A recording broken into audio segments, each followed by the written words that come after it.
What is going on, everybody? Welcome to the Locks DFS NFL breakdown for week 1 of the NFL season. Very excited to get into it. I am Christian Hardy at ByHardy on Twitter from locksdfs.com. We are going to be looking at some of my favorite plays at quarterback, running back, wide receiver, and a few at the tight end as well. Going to be just basically going over some of the guys that I think you should be starting your builds with this week on DraftKings and FanDuel. Some prices just really stand out and don't make sense. There's a lot of them on this slate. But regardless, very excited to get into it. There's just so many good plays on the slate. It's football. We didn't get a very good start to the season last night, but now we've got this slate here. Been looking at it pretty much all week and excited to talk to you guys about it. Before we do that, be sure to, if you are looking to become a member at locksdfs.com, we're gonna have lock sheets with our locks for cash games, player grades, analysis on every play, as well as a private Sunday morning live stream, as well as showdown breakdowns. We're going to have the one on Thursday here on the channel, but otherwise we are going to be doing them on on our website, locksdfs.com. So if you want to get in, use code WEEK1 for $50 off your season pass. That'll get you in for about $150 for the year. And then you can there's also month passes options on there if you haven't tried us out yet. We really think that the product we're going to be putting out this year will be very, very valuable. Of course, like in the past, we've really just done lock sheets with locks as well as lineups, and we're just we've moved on from that over the last year or so. Since you guys maybe have joined us for NFL in the past, we're gonna be doing a lot more this year. Kind of stuff that we've tested out during basketball, during baseball, and we're excited for you guys to get a chance to see it all. So go check us out, locksdfs.com. Give us a shot. If you don't want to buy the year pass, check us out for a month. Try us out, and follow us on Twitter and all that good stuff. And I also wanted to mention, be sure to like and comment on this video. Not only does it help us out, but we will also be giving away a free season pass every single week on this channel based on someone who's just been commenting, being active in the comments, liking the video, subscribing. And like I said, it really helps us out a lot, so we'd like to give back to you guys with a free season pass once a week. So with all that said, let's go ahead and jump right into the plays this week. And there's lots of plays. I'm only going to be talking about a few in this video. First one we're going to talk about at the quarterback position is going to be Jameis Winston. And I already know that I'm going to have to make this way smaller if I'm going to want to be able to click off out of these.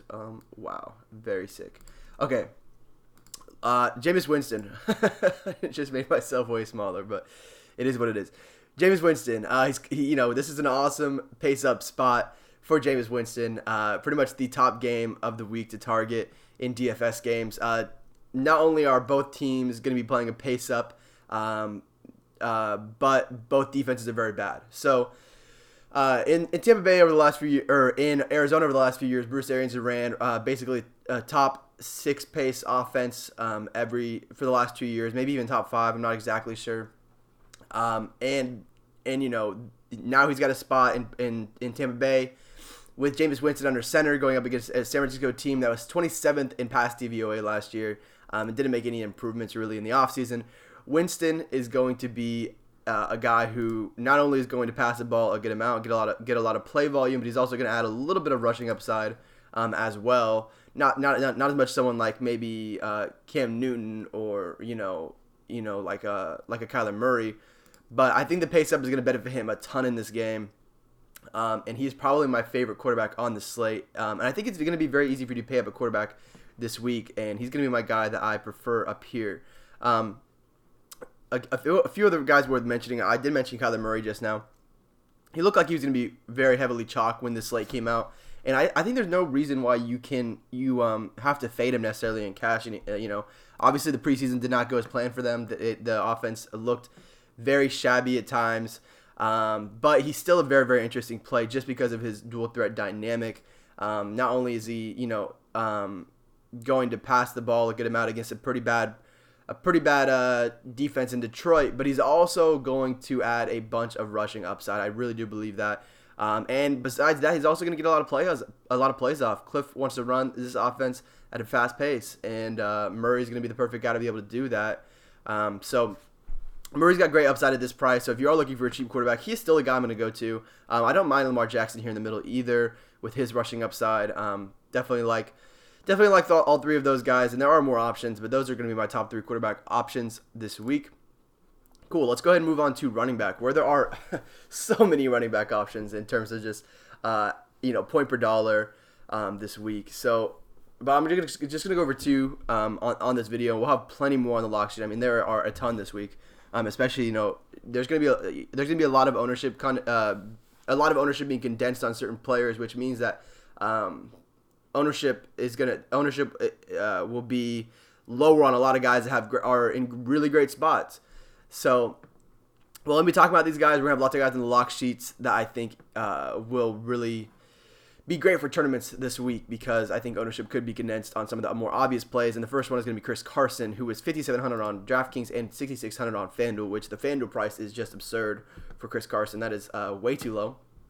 Carson pretty much dominated this Seahawks backfield in camp. Not that he was really at risk to give up the job or anything, but he was given the number one job. He also looks to be more involved in the pass game this year, potentially. Behind him, you've got two guys who just haven't really been impressive. Rashad Penny, the second-round pick last year, hasn't really done much in camp to make anyone worry. CJ Prosise also, hasn't really done a whole lot. So Carson was top 5 in the league in rushing last year. He's a big favorite at home here. It's an elite matchup versus a really bad Cincinnati defense that once again did not improve over the last year.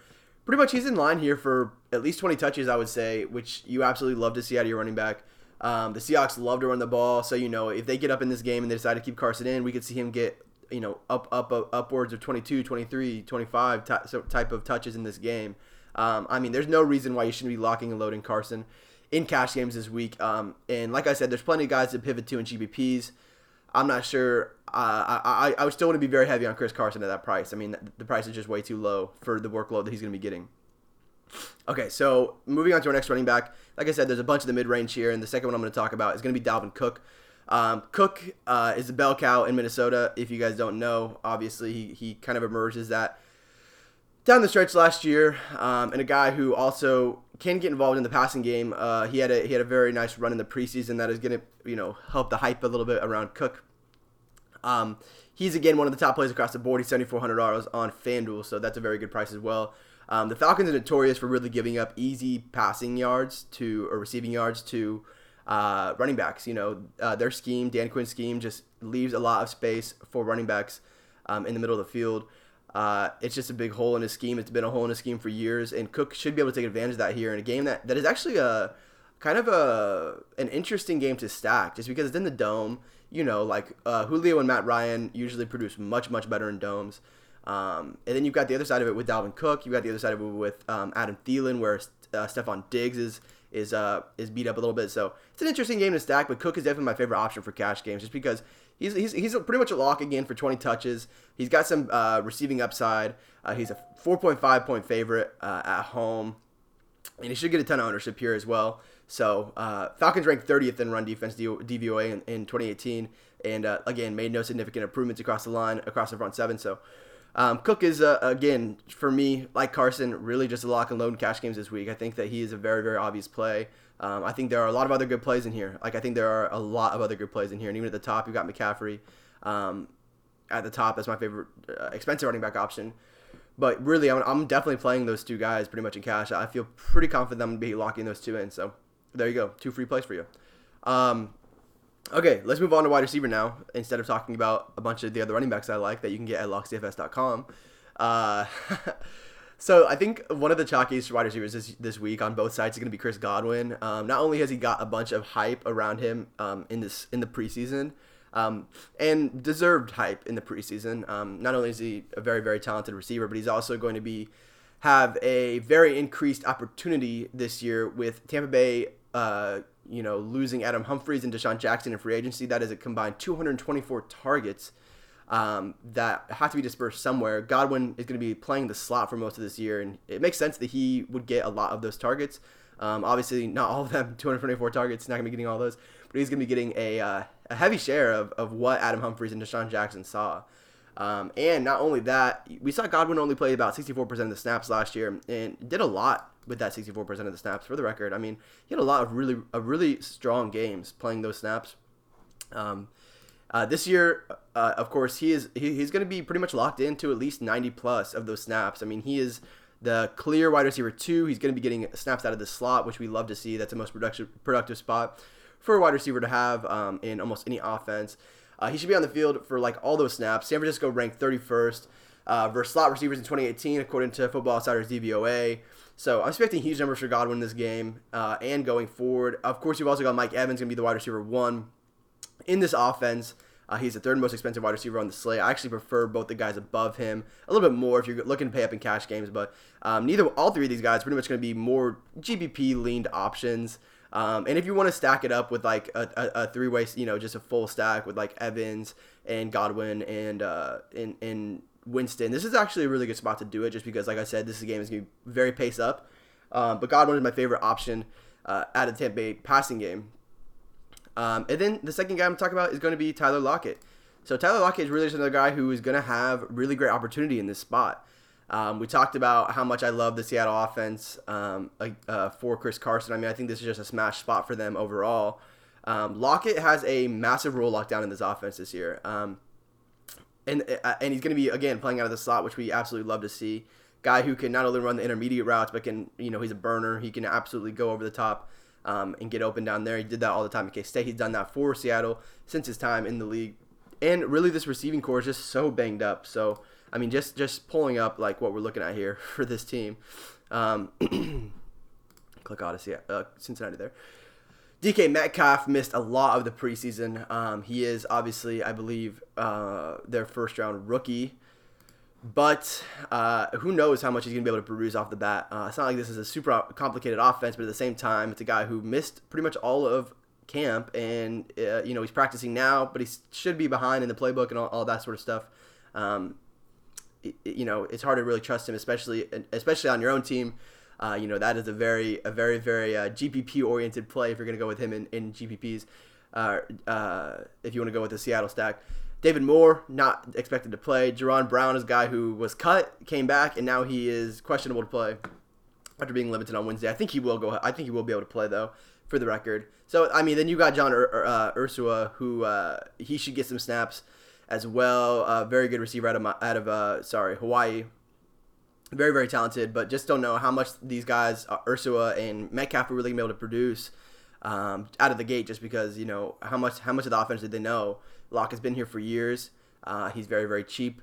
If we're giving him, 9-10 targets, which totally seems reasonable in this spot against a Cincinnati team that is just putrid across the board. Don't see any reason why Lockett can't have an awesome game here. He's going to be coming up against this, I forgot to mention, slot corner BW Webb. So Cincinnati lost their starting slot corner to injury. So we're going to be having BW Webb basically off the streets to cover Lockett, and that's going to be a very, very good spot for him. And then let's talk about another slot receiver, 3 slot receivers. Just want to give you guys one value kind of played real quick that I think is an absolute smash play this week. That's D.D. Westbrook.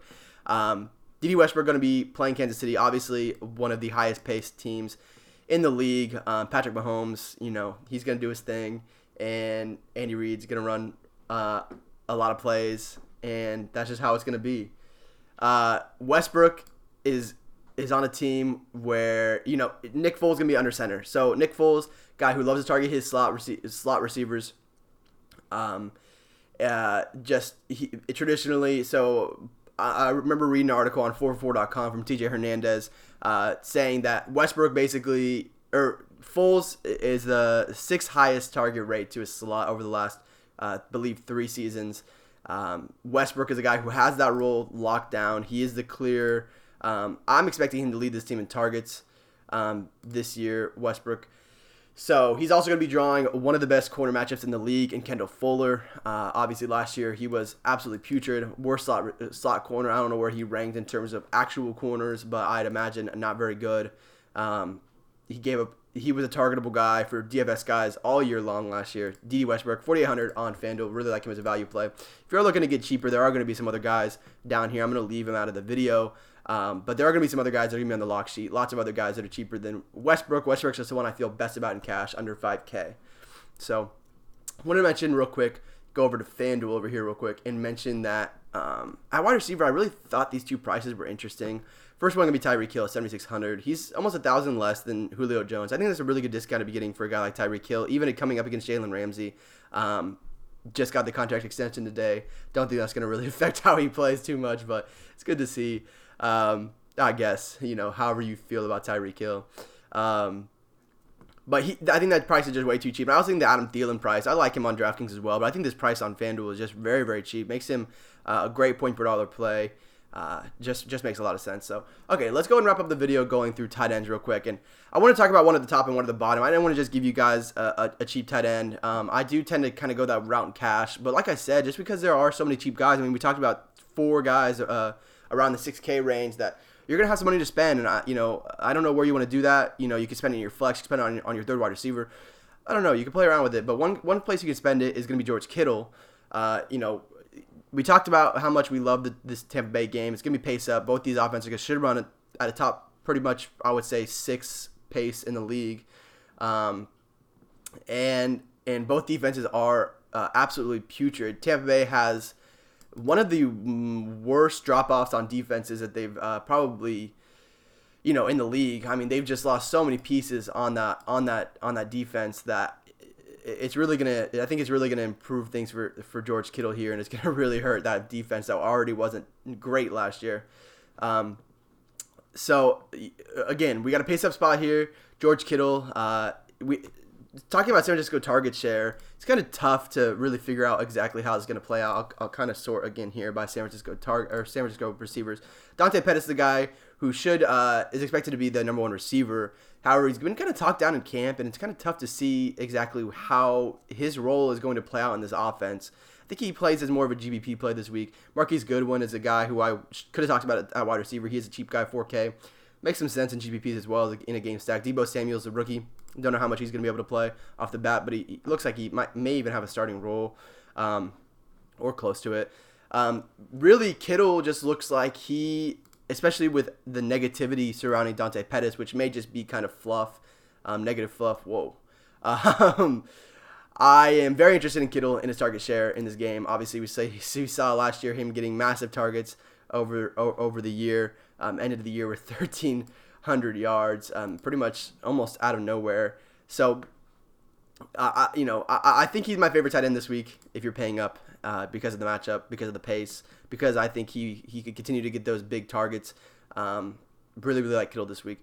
But the guy I think is a little bit of a better point per dollar play is going to be Hunter Henry. And of course, a little bit more risky as well. I'll be honest, he's $3,900, but he is coming up against Indianapolis team that has been traditionally a bottom 5 tight end defense, and they were a bottom 5 last year as well in DVOA. He's going to be looking at a good amount of snaps, tight end 1 snaps after returning from his ACL tear last year. He's a guy who was very, very good in 2017. Number 2 among tight ends in 2017 around in yards per route run. According to Evan Silva's matchups column. Of course, Rivers loves to throw to his tight ends. Once Henry is established in this offense, I think we're going to see him used very, very heavily in this offense. And he's a body that is pretty much going to be in every single red zone package, so your touchdown chances are going to definitely increase with a guy like Hunter Henry. Of course, you can say that for a lot of tight ends, but I just really like the spot for Hunter Henry overall. Against the Colts. My only one concern would be just, I think the Chargers will be able to pretty much get up in this game and control the game. How much are they really going to want to pass down the stretch? That'd be one concern. You like to target guys who are going to be in very pass-friendly games. And of course, the Chargers should pass the ball plenty to open the game up, just worried about what they might do down the stretch. That's my one concern about Hunter Henry. Otherwise, I really do like the spot for Hunter Henry, and I think he is a very good value on the slate. Okay, cool. So I think there are a few other guys that you can, Austin Hooper's down here really cheap. OJ Howard, if you want to stack Tampa Bay. If you don't have like Jameis or I don't know, do whatever you want with those game stacks. That's probably the best game on the slate to stack. So, all right. With all that said, let me just remind you guys, I am Christian Hardy at ByHardy on Twitter. Thank you guys for watching. Don't forget, if you want to join LocksDFS.com, you can use the code Week1. I'm going to put that in the description. Week1 for $50 off the season pass. And you can also get a month pass on the site for $40 a month.